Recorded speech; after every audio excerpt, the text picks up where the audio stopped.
Friend, कैसे हैं आप सभी। उम्मीद करता हूँ अच्छे होंगे, स्वस्थ होंगे और अपने जीवन को अच्छे से लेकर चल रहे होंगे। वेलकम टू अवर चैनल उपवन एजुकेशन। तो आप सभी जानते हैं कि हम जो कक्षा 12वीं से रिलेटेड सीरीज़ है उसको डिस्कस कर रहे हैं, जिसमें मैं राजनीति विज्ञान और इकोनॉमी पढ़ा रहा हूँ, यानी अर्थशास्त्र पढ़ा रहा हूँ। और इसका जो पहला पार्ट है या दूसरा पार्ट कह लीजिए, दो ध्रुव्यता का, वो हमने डिस्कस कर लिया है। तो आज का जो हमारा लेक्चर है वो है सत्ता के वैकल्पिक केंद्र, चैप्टर 4।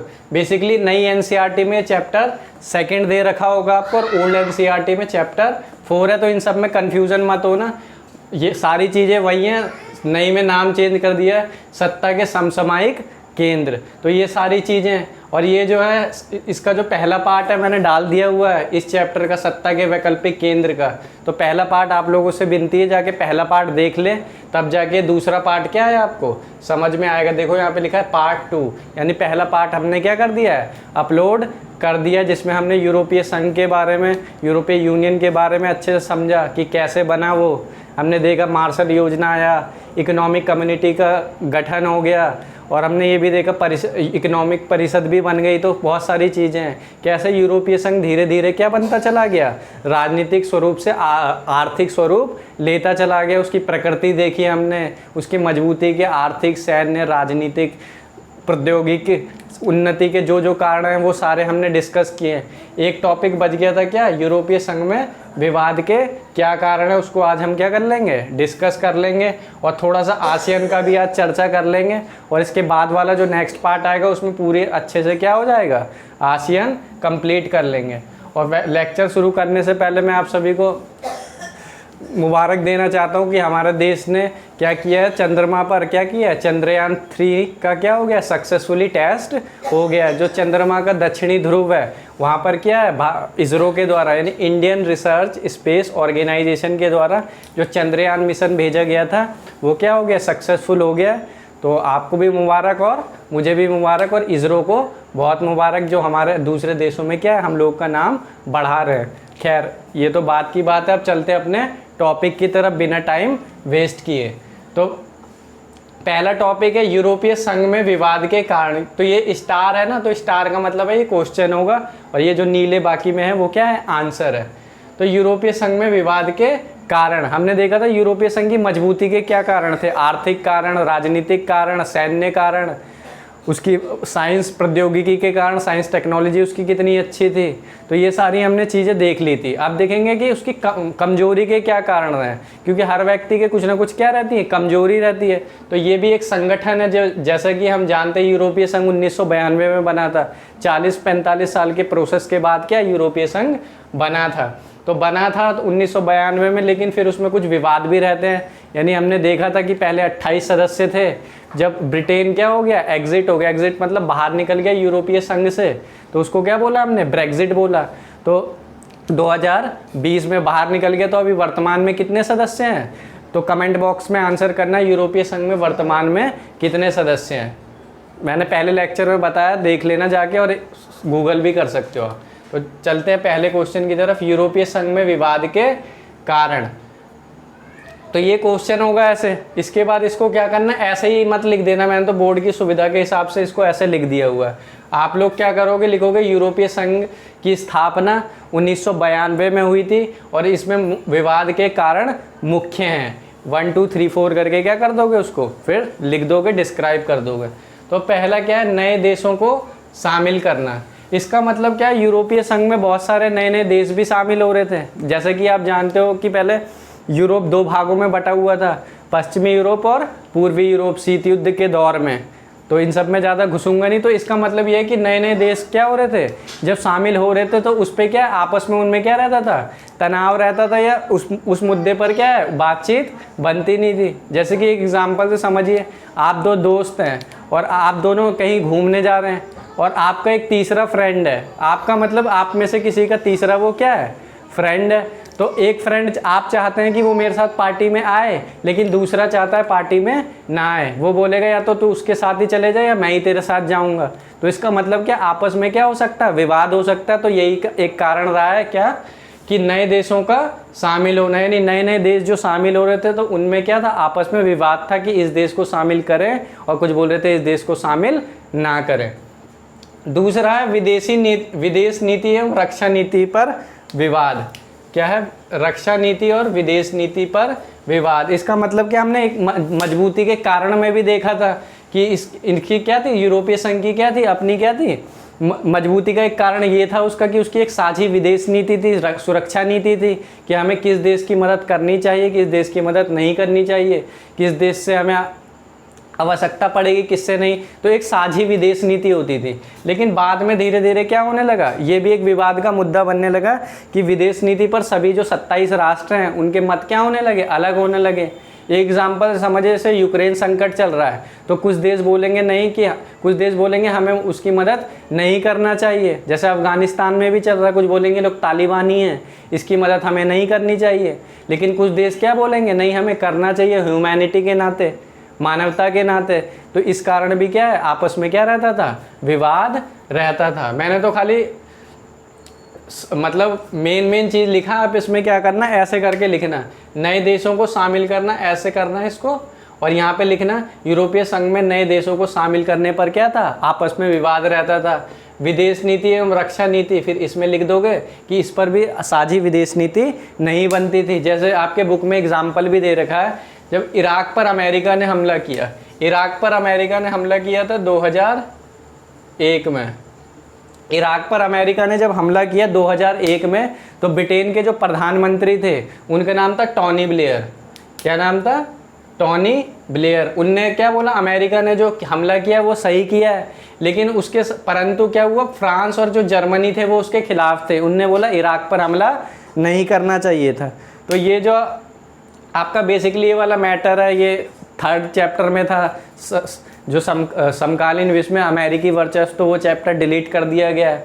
तो उसी में आप देखोगे अमेरिका बोलता है इराक क्या कर रहा है, बहुत सारे हथियार बना रहा है जिससे मानव खतरे में आ जाएगा।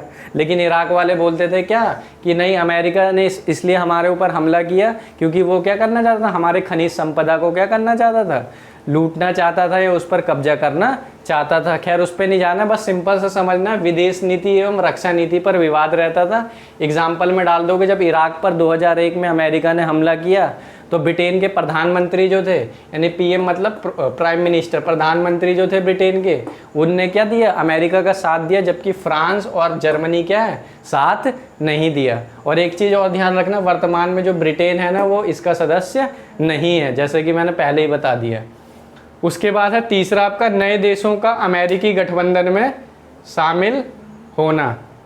इसका मतलब क्या, जैसे जैसे इसमें नए नए देश बढ़ रहे हैं तो देश आ तो रहे हैं, यूरोपीय संघ में बढ़ तो रहे हैं, लेकिन बहुत सारे देश क्या है, अमेरिका गठबंधन में जा रहे हैं।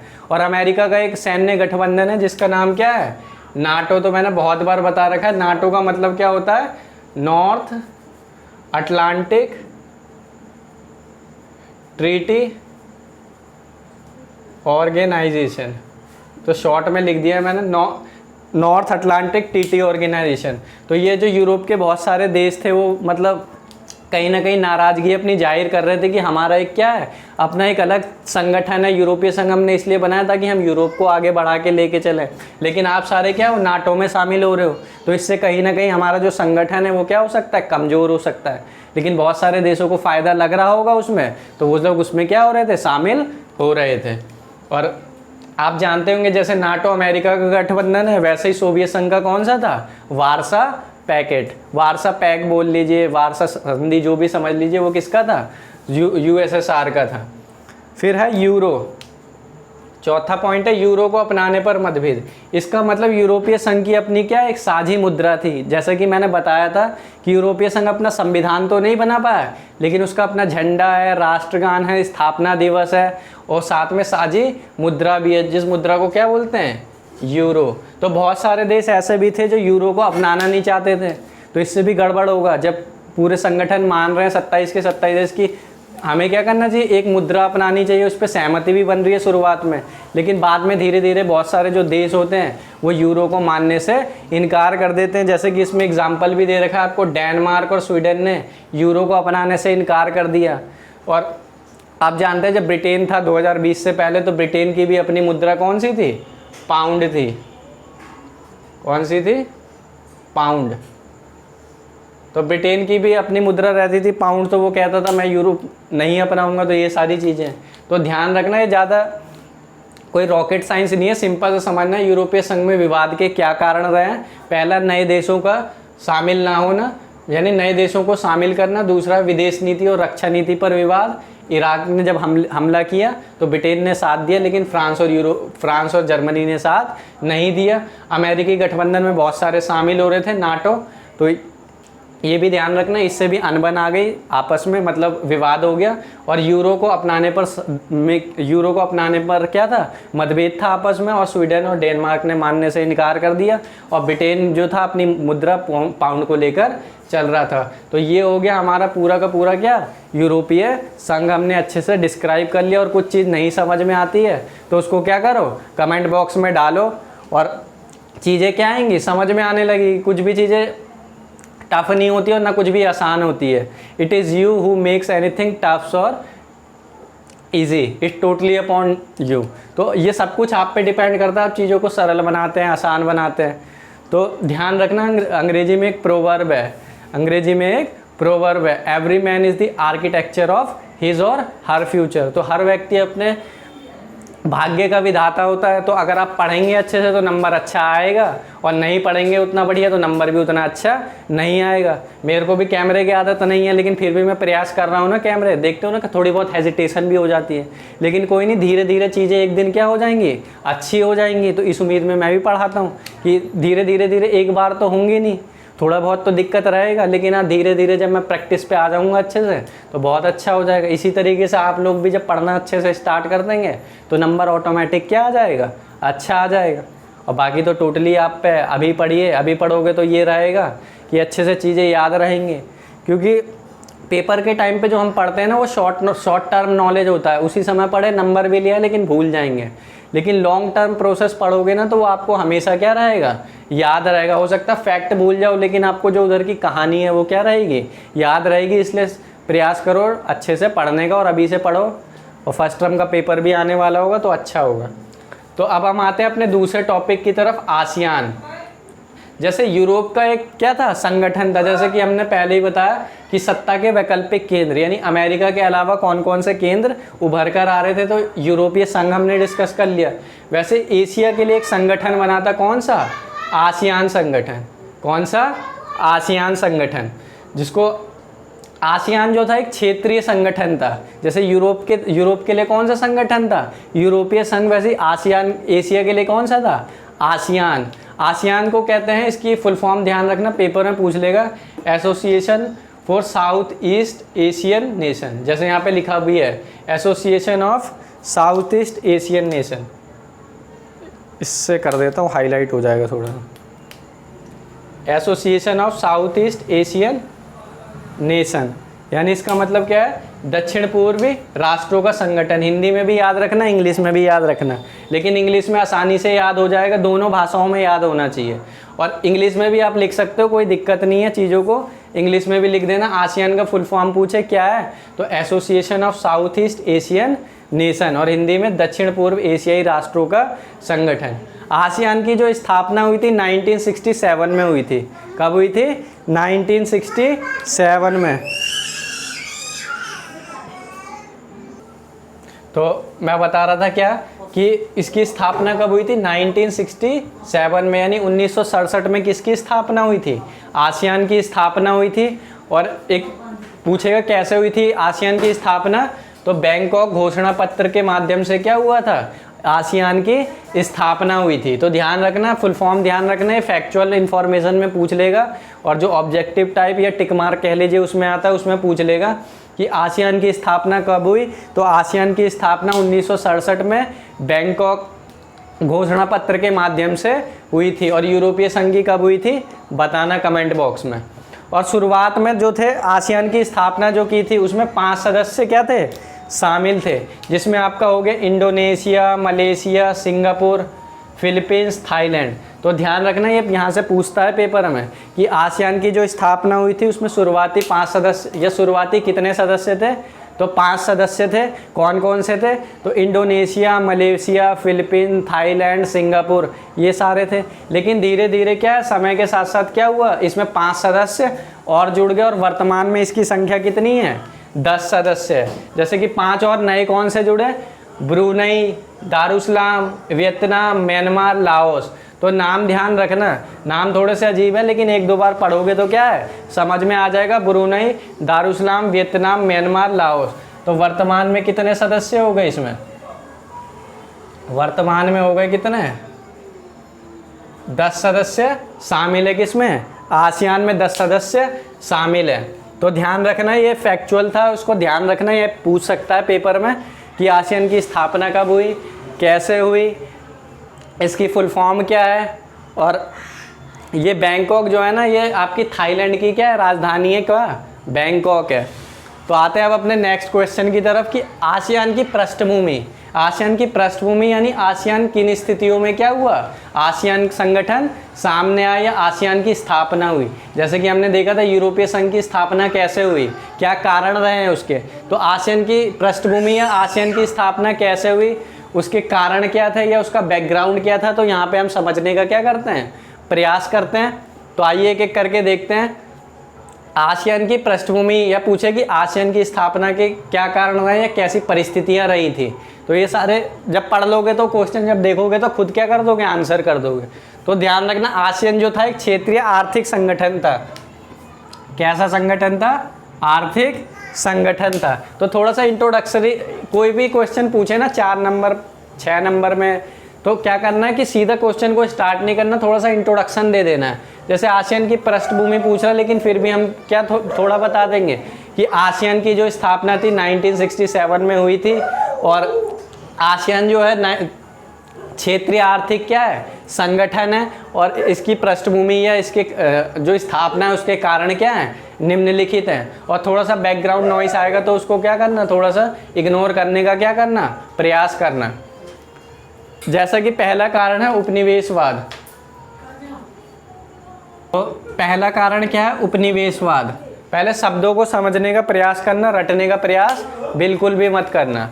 उपनिवेशवाद का मतलब क्या होता है? उपनिवेशवाद का मतलब होता है जब कोई एक देश दूसरे देश को क्या बना लेता है, अब राजनीतिक रूप से, आर्थिक रूप से क्या बना लेता है, अपना गुलाम बना लेता है। जैसे कि भारत किसका गुलाम रहा है, ब्रिटिश का। ब्रिटेन का भारत क्या रहा है, उपनिवेश रहा है। तो उपनिवेश का मतलब क्या होता है, कोई भी एक देश या कोई भी देश जब दूसरे देश को क्या बना लेता है, अपना गुलाम बना लेता है या अपनी कॉलोनी बना लेता है। उपनिवेशवाद को कॉलोनी भी बोलते हैं। जब एक देश दूसरे देश को क्या बना लेता है, अपनी कॉलोनी बना लेता है, तो उसको क्या बोलते हैं, उपनिवेशवाद। तो सिंपल सा, जब एक देश दूसरे देश को अपना गुलाम बनाता है तो उसको क्या बोलते हैं, उपनिवेशवाद। और कॉलोनी का मतलब ये मत समझना कि जिस कॉलोनी में हम लोग रहते हैं वो। कॉलोनी का यहाँ पे मतलब है जब एक देश दूसरे देश को अपना कॉलोनी या गुलाम बनाता है। तो जब आसियान बना था तो आसियान के बहुत सारे, पहला उपनिवेशवाद यानी आसियान के जो भी देश हैं या एशिया के जो भी देश हैं वो क्या रहे हैं, भारत की तरह वो भी क्या रहे हैं, कहीं ना कहीं किसके गुलाम रहे हैं, किसके उपनिवेश रहे हैं, जापान के उपनिवेश रहे, यूरोप के बहुत सारे देशों के क्या रह चुके हैं, उपनिवेश रह चुके हैं। तो जब कोई एक देश दूसरे देश को अपना उपनिवेश या गुलाम बनाता है तो वो देश क्या आर्थिक रूप से तरक्की करेगा, क्या वहाँ पे प्रोस्पेरिटी आएगी। प्रोस्पेरिटी का मतलब क्या, वो देश अच्छा हो सकेगा, वहाँ पे गरीबी कम होगी, तो ये नहीं होगा। जैसे भारत को देख लो, अंग्रेज आए, एक समय पे भारत को क्या बोलते थे, सोने की चिड़िया बोलते थे। लेकिन उनने क्या किया, भारत का बेड़ा गर्क कर दिया। कुछ चीज़ें अच्छी भी हैं जैसे रेलवे है, लेकिन फिर भी ओवरऑल देखोगे तो भारत के लिए क्या है, आर्थिक रूप से भारत का क्या हुआ है, शोषण हुआ है, गरीबी भी बढ़ गई भारत में, इतनी भुखमरी बढ़ गई। आप लोगों ने देखा होगा, इतिहास पढ़ते होंगे तो समझेंगे इस चीज़ को। तो वही बताने का प्रयास है कि एशिया के जो बहुत सारे देश थे वो समय समय पर यूरोप और जापानियों ने क्या बनाया, उन्हें अपना गुलाम बनाया, जिस कारण से वहाँ पर क्या है, बहुत सारी समस्याएं हो गई। जैसे आर्थिक पिछड़ापन, यानी क्या हो गया, लोग बाग बहुत गरीब हो गए, राष्ट्र निर्माण में समस्या आने लगी, गरीबी बढ़ने लगी। इसका मतलब क्या है, आर्थिक पिछड़ापन का मतलब क्या हुआ कि वो लोग क्या हो गए, इकोनॉमिकली क्या हो गए, वीक हो गए। राष्ट्र निर्माण, इसका मतलब कि जब आपने एक देश को क्या बना रखा है, गुलाम बना रखा है, तो वो देश क्या है, अपना देश अलग से देश बना सकता है, स्वतंत्र देश। भारत भी बना था तो 1947 में बना था, लेकिन वैसे ही कब बना था, जब ब्रिटिश से हम लोग क्या हो गए थे, आज़ाद बने हो गए थे। उससे पहले क्या हम लोग स्वतंत्र हुए थे, नहीं हुए थे। तो इन सब डिबेट में मत जाना, खाली सिंपल से समझना कि उपनिवेशवाद यानी एशिया के बहुत सारे जो देश रहे हैं वो समय पर यूरोप, जापान, ब्रिटेन के क्या रहे हैं, उपनिवेश रहे हैं, जिस कारण से उस देश में क्या है बहुत सारी समस्याएं आ गई, जैसे आर्थिक पिछड़ापन, राष्ट्र निर्माण में समस्याएं आने लगी और गरीबी क्या है बहुत ज़्यादा बढ़ने लगी। दूसरा कारण है शीत युद्ध में महाशक्तियों का दबाव झेलना। शीत युद्ध मैंने बताई था एक ठंडा युद्ध है, तो इस पे मैं जाऊंगा नहीं। जो शीत युद्ध चल रहा था, दो अंतर्राष्ट्रीय स्तर पर दो शक्तियों के बीच में चल रहा था, अमेरिका में और सोवियत संघ के बीच चल रहा था। तो इसमें क्या है कि जो अमेरिका था और सोवियत संघ था वो पूरी दुनिया को क्या है अपनी कॉलोनी या अपने गुट में शामिल करने का प्रयास कर रहे थे। और एशिया आप जानते हैं 1940 या 1930 के दशक के बाद ही क्या है एशिया के बहुत सारे देश धीरे धीरे क्या हुए हैं, स्वतंत्र हुए हैं। तो जब स्वतंत्र हुए इसका मतलब क्या है, जब स्वतंत्र हुए वैसे ही क्या चालू हो गया, शीत युद्ध। जानते ही 1945-46 जो भी समझ लीजिए, सेकेंड वर्ल्ड वॉर के बाद शीत युद्ध क्या हो जाता है, चालू हो जाता है। ऐसे में इन देशों ने क्या है नया नया क्या किया था, अपने आप को दूसरे मतलब अपने उपनिवेशवाद यानी अपने को क्या है गुलामी से आज़ाद किया था। ऐसे समय में क्या हुआ, जब दो शक्तियां बोलने लगी कि हमारे खेमे में आ जाओ, हमारे खेमे में आ जाओ, हमारे में खेमे में नहीं आओगे तो दिक्कत होगी और उस खेमे में जाओगे तो दिक्कत। तो इसका मतलब क्या है, इनको दबाव झेलना पड़ा। जो आसियान के देश है ना, ये सारे देख रहे हो, इंडोनेशिया, मलेशिया, सिंगापुर, फिलीपींस, जो भी देश हैं, तो इन लोग को क्या हो गया, कहीं ना कहीं दिक्कतें आने लगी। जैसे कि एग्जाम्पल भारत भी जब 1947 में आज़ाद हुआ था तो भारत पे भी ये समस्या था कि भारत पे हमें इधर से अमेरिका का दबाव आ रहा था कि हमारे गुट में शामिल हो जाओ, उधर से सोवियत संघ का दबाव आ रहा था। लेकिन भारत एक बड़ा राष्ट्र शुरू से ही रहा है, तो भारत किसी भी गुट में शामिल ना हो के भारत ने क्या बनाया था, नेम बनाया था, नहीं गुट निरपेक्ष बनाया था। खैर वो सब अलग बात है। सिंपल सा ध्यान रखना, शीत युद्ध में महाशक्तियों का दबाव झेलना पड़ा, यानी अमेरिका बोल रहा था मेरे पक्ष में आने के लिए और सोवियत संघ क्या बोल रहा था मेरे पक्ष में। तो ऐसे में क्या है, उनमें क्या होने लगी, समस्याएं पैदा होने लगी। ये बहुत ही इंपॉर्टेंट क्वेश्चन है, ध्यान रखना, जिसको क्या बोलते हैं आसियान शैली। आसियान शैली ध्यान रखने, आसियान वे, ये 2 नंबर में भी पूछ लेगा और ऐसे लिखने के लिए आए तो ऐसे भी लिख देना। तो आसियान शैली का मतलब क्या है, जहाँ पर कोई भी लड़ाई झगड़ा नहीं होगा, जहाँ पर कोई भी टकराव नहीं होगा, लोग सहयोग से आपस में रहेंगे, मेल मिलाप से रहेंगे, बिना झगड़ा बिना हिंसा के रहेंगे आपस में। तो इसी को क्या बोला गया, आसियान शैली, यानी टकराव रहित, सहयोगात्मक, आपस में मिलजुल कर रहने की शैली को ही क्या बोला गया, आसियान शैली बोला गया। क्यों, क्योंकि ये पहले से ही क्या है इतना लड़ाई झगड़ा देख के है, पहले से ही किसी न किसी का गुलाम रहा है। तो ना ही अब ये दूसरे देश को गुलाम बनाना चाहता है और ना खुद गुलाम बनना चाहता है। सब कुछ क्या करना चाहता है, अच्छे से लेकर चलना, बिना लड़ाई झगड़े के अच्छे से लेकर चलना चाहता है।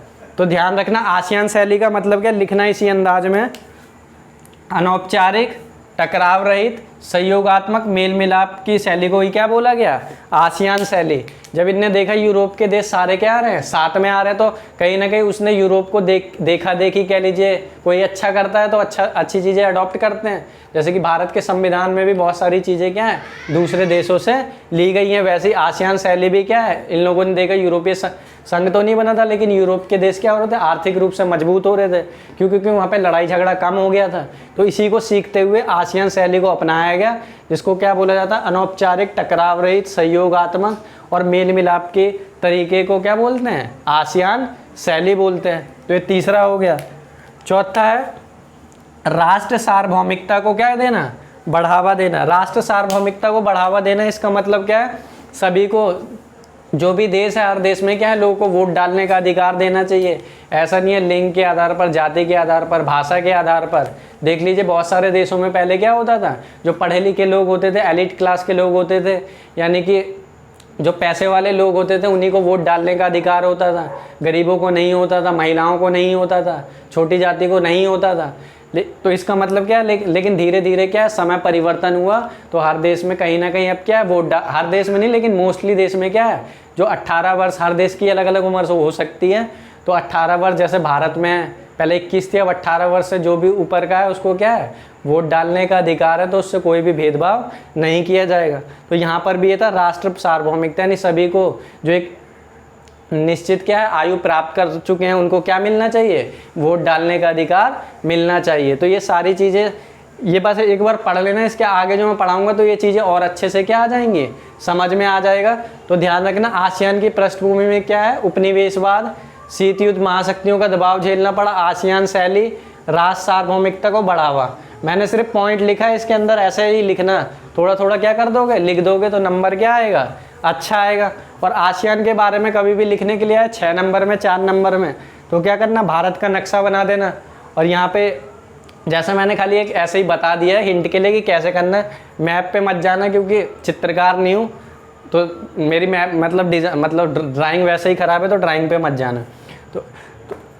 तो ये हो गया भारत का नक्शा, और ये हो गया मलेशिया, ये हो गया फिलीपींस, ये हो गया ब्रूनेई, ये क्या हो गया, ये थाईलैंड हो गया आपका, ठीक है ना, ये सिंगापुर हो गया आपका।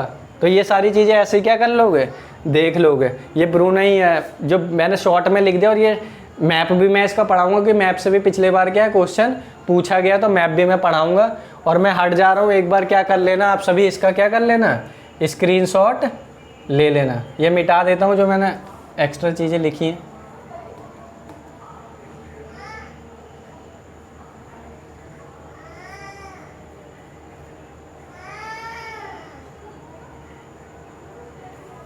तो आप सभी, मैं अभी हट जा रहा हूँ, इसका स्क्रीनशॉट लेना। और वीडियो पसंद आती है तो इसको ज़्यादा से ज़्यादा क्या करें, लाइक करें, सब्सक्राइब करें, और थोड़ा सा अपने दोस्तों में फैलाएं। इससे क्या होगा, हम लोग को भी मोटिवेशन मिलेगा, तभी हम क्या करेंगे, आने वाली वीडियो को अपलोड कर पाएंगे। क्योंकि जब आप चीज़ों को आगे लेकर चलेंगे, थोड़ा सा हमें मोटिवेशन मिलता है उस चीज़ से, तो तभी हम लोग भी काम क्या है अच्छे से ईमानदारी से करते जाते हैं। तो प्लीज़ इसको क्या करिए, ज़्यादा से ज़्यादा शेयर करिए और इसका स्क्रीनशॉट ले लीजिए। मैं हट जा रहा हूँ थोड़ी देर के लिए।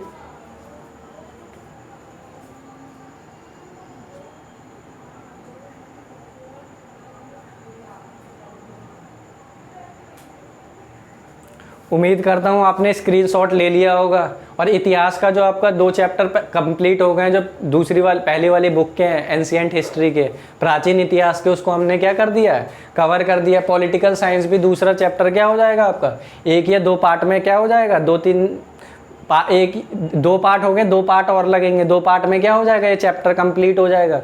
इसके बाद एक चैप्टर इकोनॉमिक्स में भी हमने पढ़ लिया है, मैक्रो इकोनॉमिक्स का एक चैप्टर क्या करूँगा और डिस्कस करूँगा। Thank you and keep smiling.